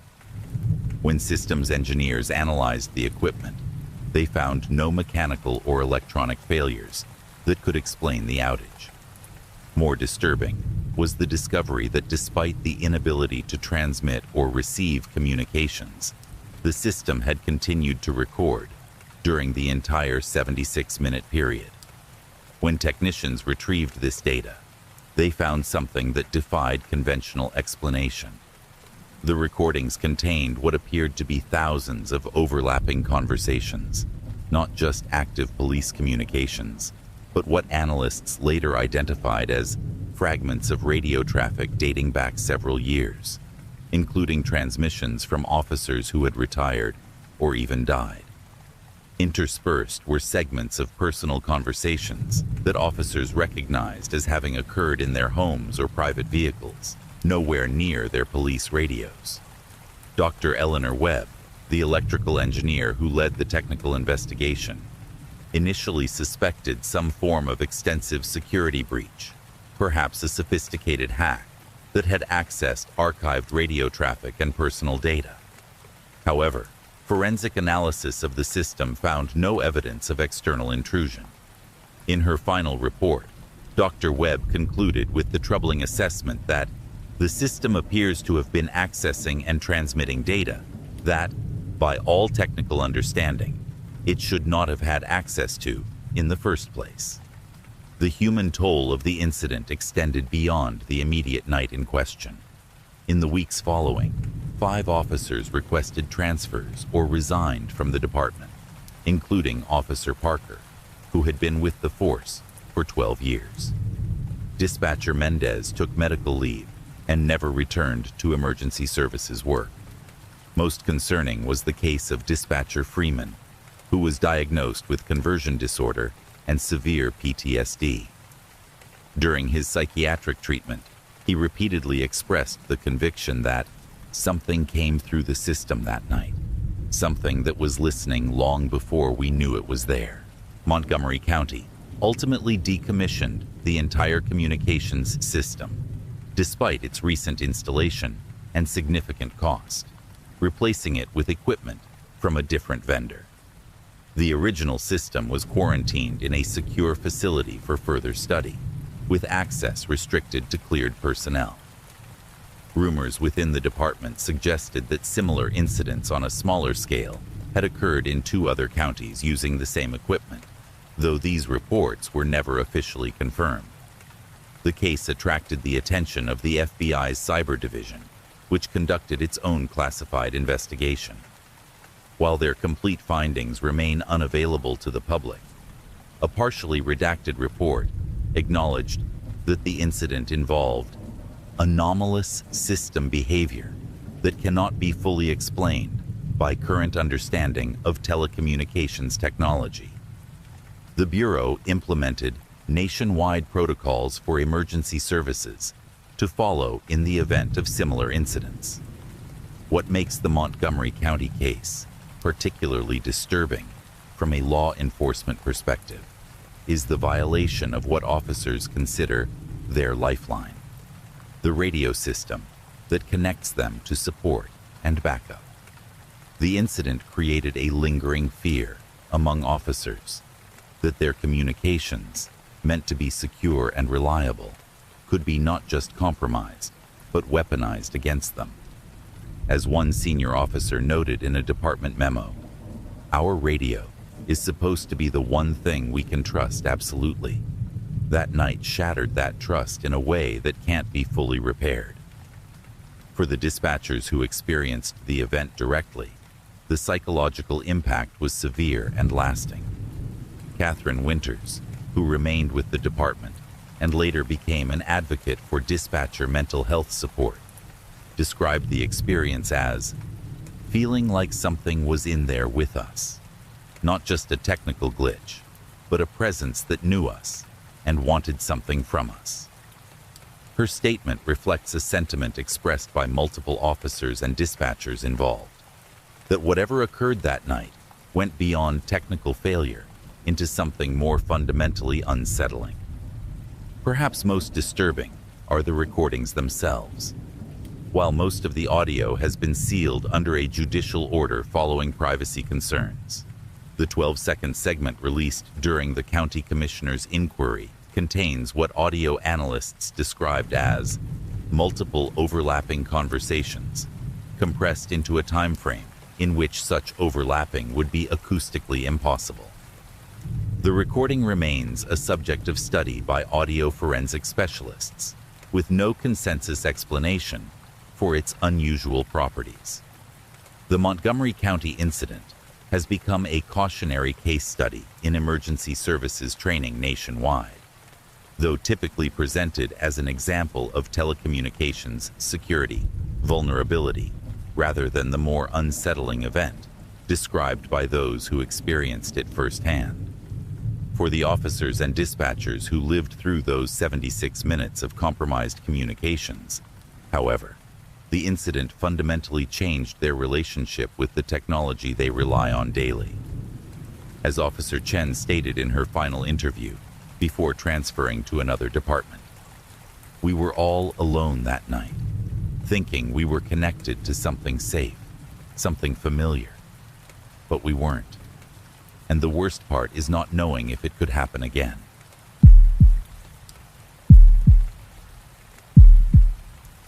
In September 2005, the Riverside Police Department in Southern California completed a comprehensive renovation of its headquarters, including the modernization of its interview and interrogation facilities. The renovation, funded by a federal grant for improved law enforcement infrastructure, equipped each interrogation room with state-of-the-art recording equipment, enhanced soundproofing, and one-way observation mirrors. Rooms were numbered 1 through a total of 8, with room 7 located at the end of a corridor in the basement level. Detective Marcus Reed, a 15-year veteran of the department's homicide division, first noted unusual occurrences in interrogation room 7, approximately 6 weeks after the renovation was completed. Reed was observing the questioning of a suspect in a domestic violence case when he reported feeling unusually cold in the observation area. The department's maintenance staff investigated, but found the temperature control systems functioning normally. Reed's mild complaint might have been forgotten entirely, had similar reports not begun to accumulate from other detectives and staff over the following months. By January 2006, a pattern had emerged that could no longer be dismissed. Multiple officers reported experiencing physical discomfort while observing interviews in room 7, including headaches, nausea, and in 2 cases, unexplained nosebleeds. More troubling were the psychological effects described by both interrogators and suspects following sessions in the room. Detective Sandra Torres documented that suspects seemed to become unnaturally compliant or extremely agitated when questioned in room 7, exhibiting behavior patterns distinctly different from their demeanor in other settings. The situation escalated on February 23, 2006, when Detective Reed was conducting an interrogation of Marcus Winters, a suspect in a series of residential burglaries. According to the official incident report, approximately 40 minutes into the interview, the recording equipment malfunctioned. During the 17-minute gap before technicians restored the system, both Reed and Winters experienced what was initially classified as a shared hallucinatory episode. When interviewed separately following the incident, both men described identical experiences.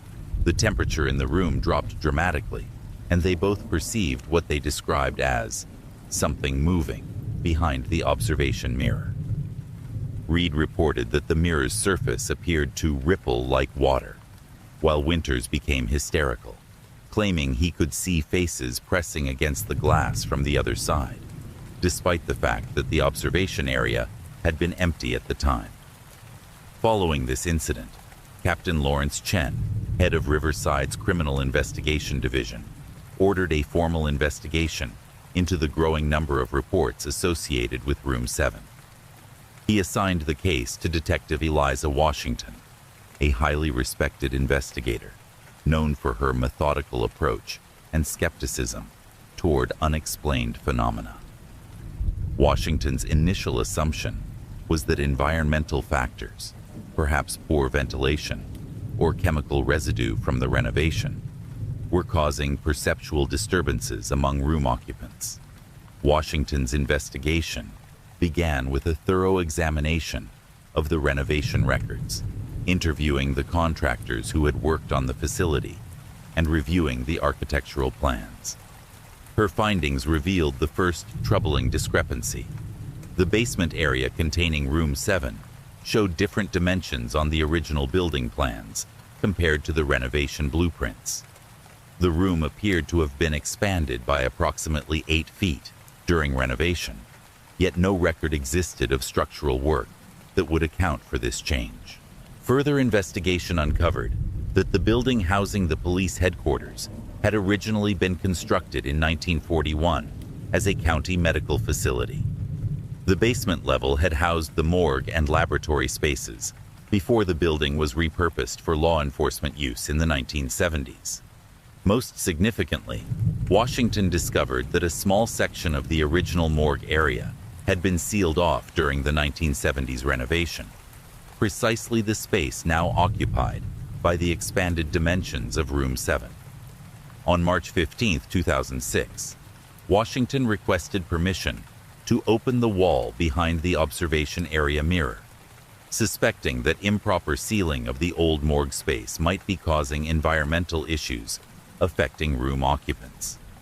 What the investigation team discovered defied rational explanation.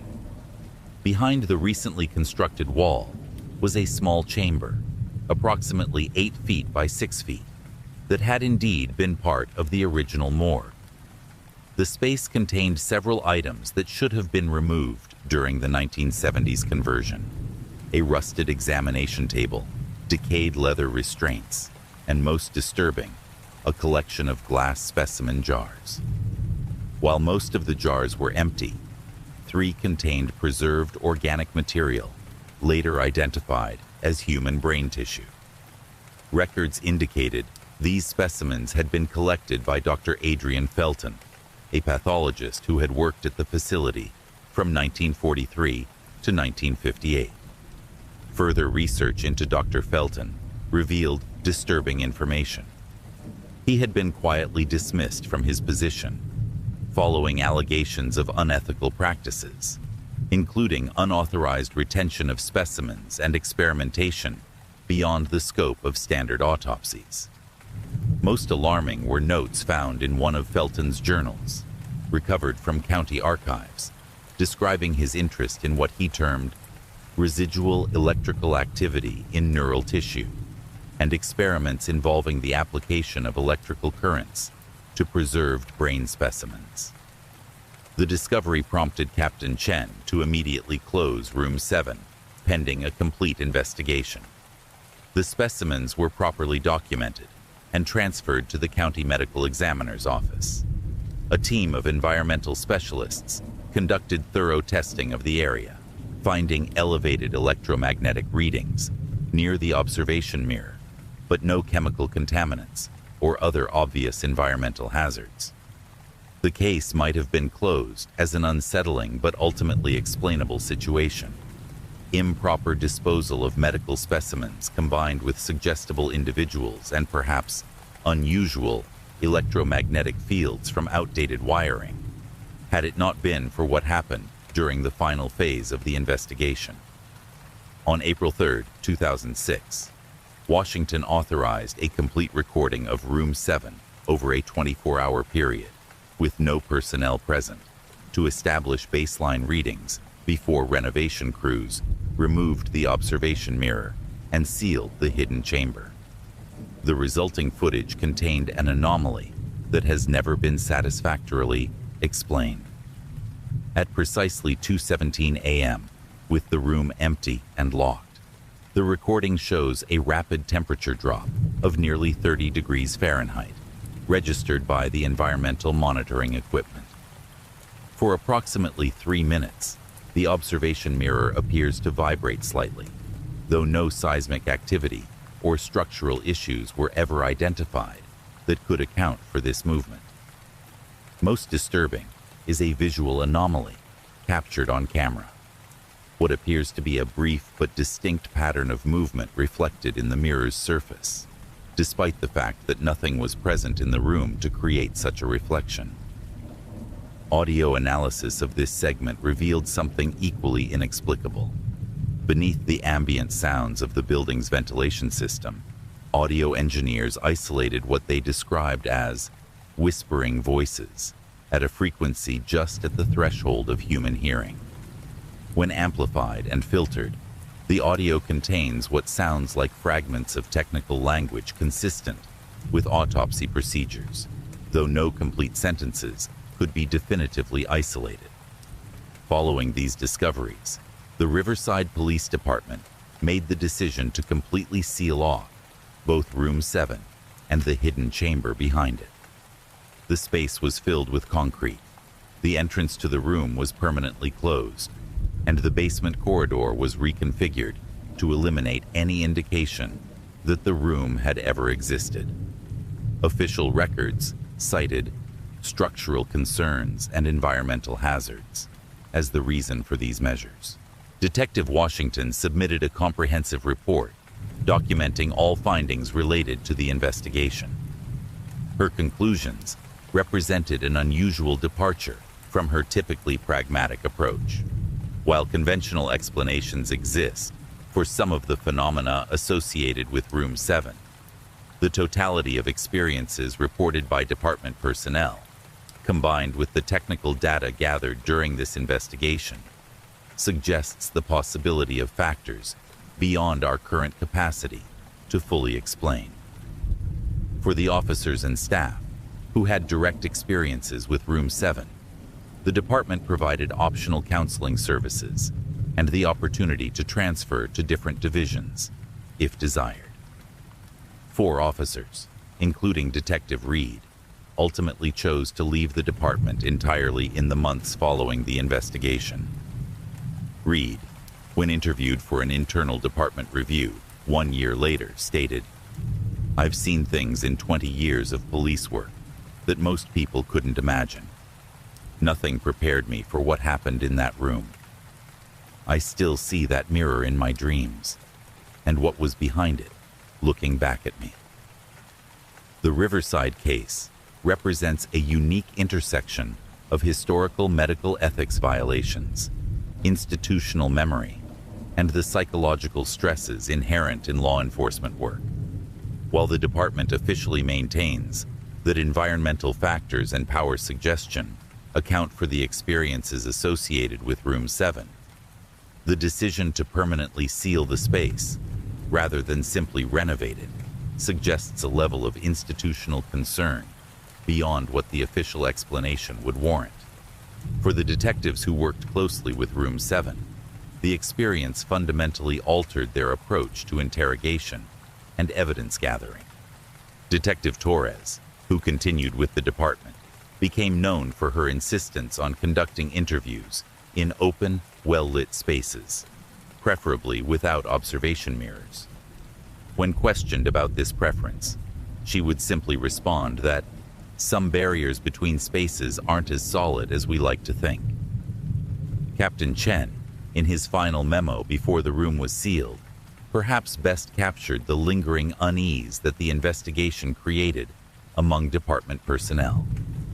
Whatever the explanation for the events associated with Room 7, the experience has served as a humbling reminder that there are aspects of our world, and perhaps of human consciousness itself, that defy our current understanding.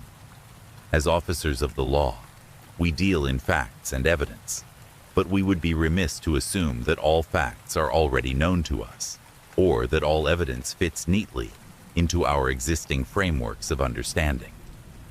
Today, the basement level of the Riverside Police Headquarters houses storage facilities and a modernized forensics lab. New officers joining the department occasionally hear whispered stories about the room they closed up, but official policy discourages discussion of the events of 2006. The department's training now includes a specific module on the psychological effects of interrogation environments on both suspects and officers. a direct but unnamed legacy of the Room 7 investigation. For the citizens of Riverside, the case remains unknown, a strange chapter in local law enforcement history, documented only in sealed reports and the memories of those who experienced it firsthand. But for those officers, the thin blue line that separates order from chaos, known from unknown, took on an additional meaning, a reminder that sometimes the barriers we construct, both physical and conceptual, may be more permeable than we care to acknowledge.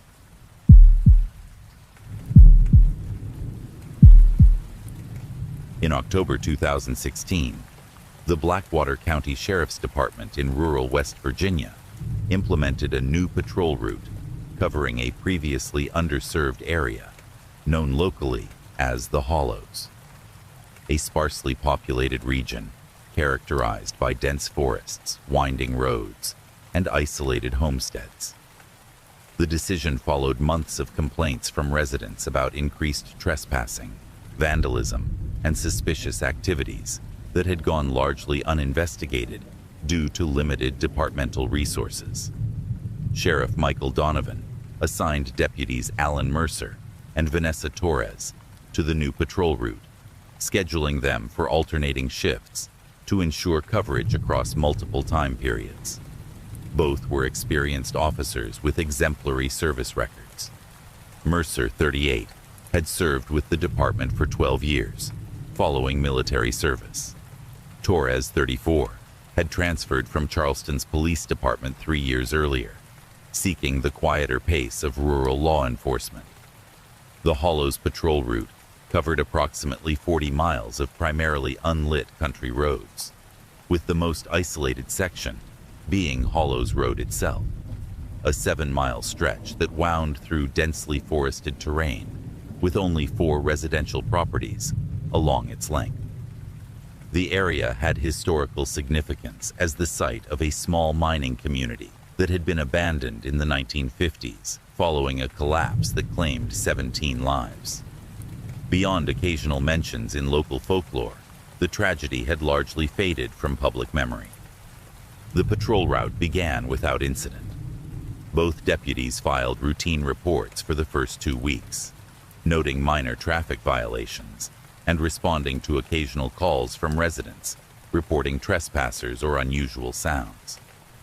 The first indication of anything unusual came on October 24th, when Deputy Mercer reported encountering a roadblock of fallen branches across Hollows Road during his night patrol.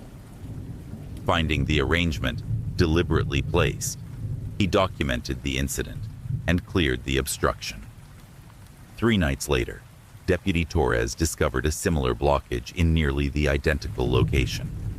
By early November, both deputies had independently reported multiple instances of similar roadblocks, always in the same approximate location. Additionally, they began documenting unusual sounds, described variously as mechanical grinding or rhythmic tapping, that seemed to emanate from the forested areas, but stopped when approached. Department records show that Sheriff Donovan initially attributed these incidents to local teenagers engaged in predictable Halloween season mischief.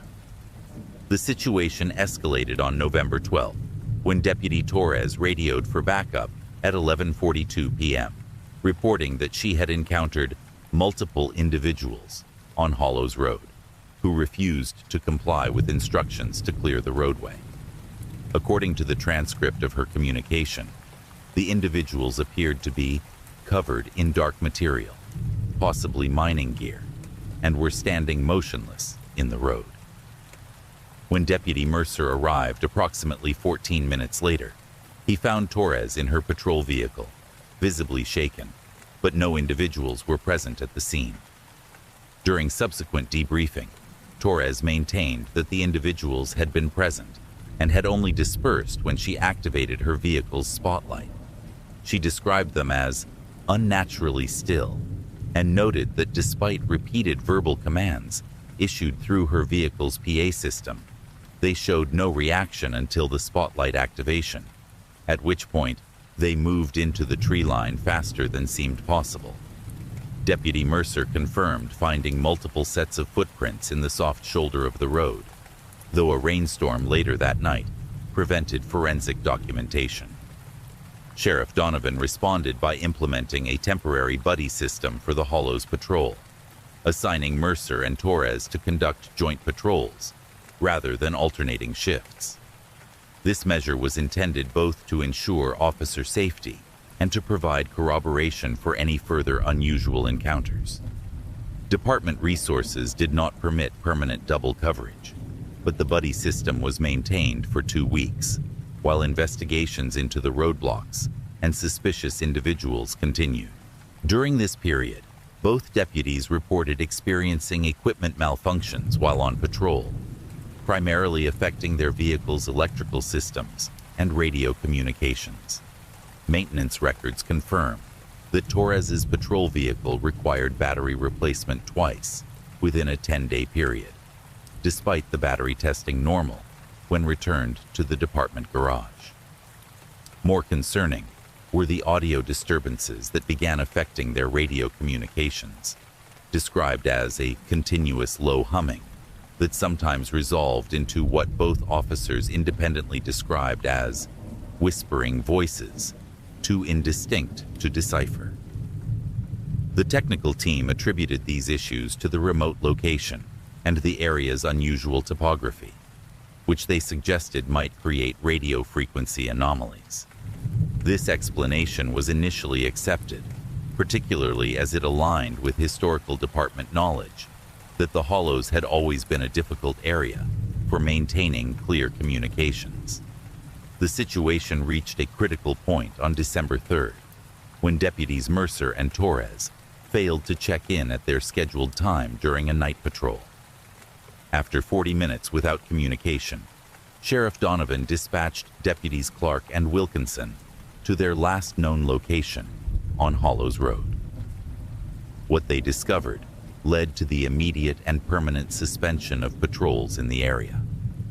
According to the official incident report, Mercer and Torres's patrol vehicle was found parked at approximately the midpoint of Hollows Road, its engine running and lights on, but with no sign of the deputies.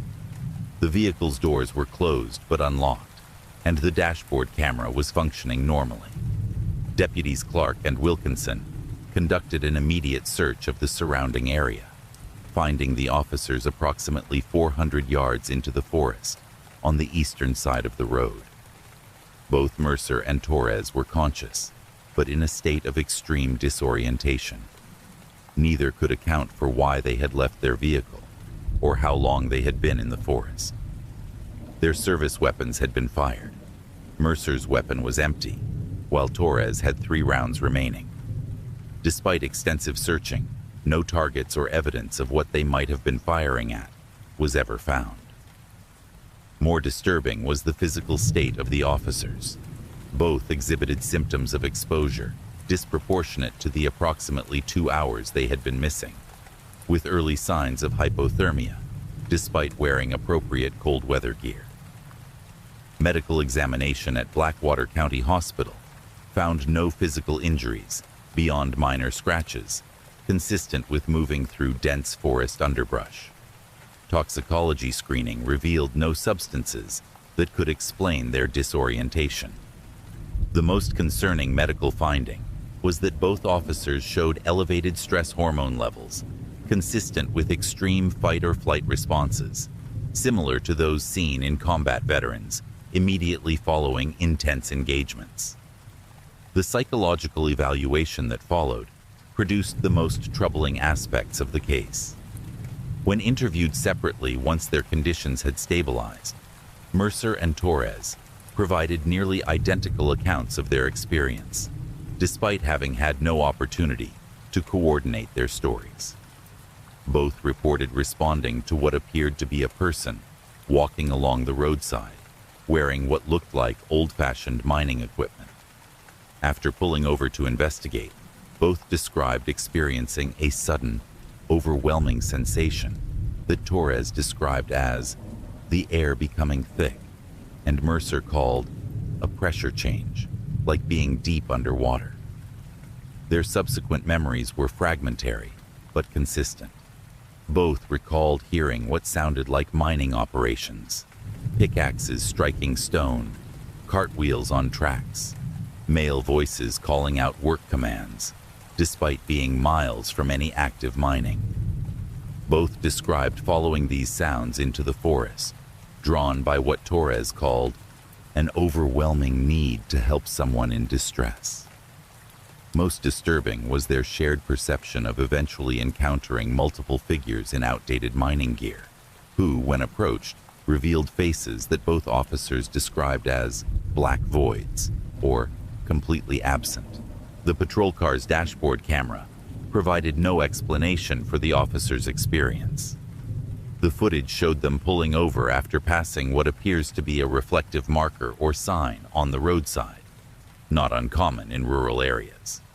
Both officers exit the vehicle and appear to converse briefly while looking toward the tree line.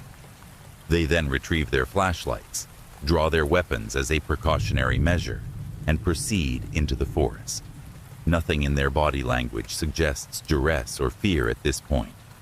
They appear to be conducting a routine investigation of something they had observed. Sheriff Donovan immediately suspended all patrols in the Hollows area and requested assistance from the state police in conducting a thorough investigation of the region. This investigation uncovered several noteworthy findings. Historical records confirmed that the specific area where the incident occurred had been the site of a secondary entrance to the mine that collapsed in 1953. This entrance had been sealed, and its location had become obscured by forest growth over the decades. Environmental testing revealed no toxic gases, contaminants, or other environmental factors that might explain hallucinations or disorientation. Interviews with local residents uncovered a pattern of unreported experiences similar to those of the deputies. Perceptions of mining sounds, glimpses of figures on the roadside, and electrical malfunctions, which many had dismissed as imagination or had been reluctant to report for fear of ridicule. Most significant was the discovery of a local historical pattern. Similar incidents had been reported in approximately 20-year cycles since the mine collapse, with clusters of unusual experiences reported in the early 1970s, early 1990s, and now 2016, always during the late autumn months. In the aftermath of the incident, Deputies Mercer and Torres both requested transfers to administrative positions. Despite thorough psychological evaluation and treatment, both continued to experience symptoms consistent with PTSD, including intrusive memories and sleep disturbances. Most troubling to their treating psychologists was that their separate therapy progressions followed nearly identical patterns, with both reporting the same nightmare content and triggering stimuli, despite having no contact with each other during treatment. The case eventually attracted the attention of Dr. Eleanor Shepard, a psychologist specializing in law enforcement trauma and collective delusion phenomena. After reviewing the evidence and interviewing both deputies, she proposed a theoretical framework that has since influenced how similar incidents are understood within the law enforcement community. Dr. Shepard suggested that the Hollows incident represented a case of environmentally triggered shared psychosis, a rare condition in which multiple individuals experience similar delusions or hallucinations in response to specific environmental factors. She theorized that a combination of elements unique to the Hollows created ideal conditions for this phenomenon. The historical trauma of the mining disaster, the isolation and dense forest creating unusual acoustic phenomena, and the psychological pressure placed on officers patrolling an area already associated with community anxiety and folklore. What makes this case particularly significant, Dr. Shepard wrote in her final assessment, is not that these officers experienced something they couldn't explain, but that their experiences were so precisely aligned despite occurring independently. This suggests either an external stimulus we haven't identified or a psychological vulnerability that the specific conditions of the hollows somehow activates. The Blackwater County Sheriff's Department ultimately established a permanent roadblock at both ends of Hollows Road, redirecting traffic to alternative routes. The official explanation cited structural concerns about the road's stability due to the abandoned mining tunnels beneath, a practical solution that avoided public discussion of the experiences reported by officers and residents alike. For the law enforcement community, the Hollows incident has become a case study in the psychological hazards of rural policing, where isolation, historical context, and community beliefs can combine to create experiences that defy conventional explanation. The case has influenced training protocols in multiple departments, particularly regarding partner communication and the importance of maintaining psychological resilience in isolated patrol situations. Sheriff Donovan, who retired in 2019, reflected on the incident in his final departmental address. "We prepare our officers for the dangers they can see: armed suspects, hazardous conditions, physical threats.